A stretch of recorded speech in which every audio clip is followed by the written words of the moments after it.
स्वयंघोषित महाराज कालीचरणकडून मराठा मोर्चाची खिल्ली उडवण्यात आली आहे। लाखो मुंबईमध्ये गेले ते खातील काय, टॉयलेटला जातील कुठे, टेन्शन होतं का, असं कालीचरण यांनी म्हटलंय। थडग्यावर चादर चढवणारा त्यांचा नेता हा हिंदुत्व तोडणारा राक्षस, नाव न घेता मनोज जरांगे यांचा राक्षसचा उल्लेख त्याने केला आहे।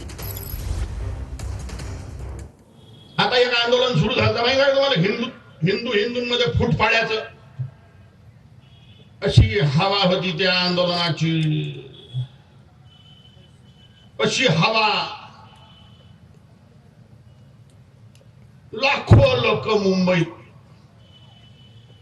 टेन्शन कायचं माहिती आहे का, हे जवतीन कुठीन जातीन कुठी,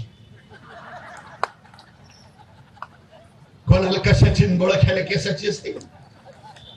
तसं मला टेन्शन येतं की येईना आता साव कुठं येणार, सारे येईलच आहे।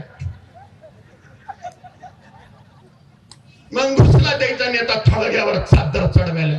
म्हटलं रे चादरला निघाला रे हा, काही नाही, काही जाती भातीच्या आरक्षणाच्या गोष्टी नाही, हिंदुत्व तोड्यासाठी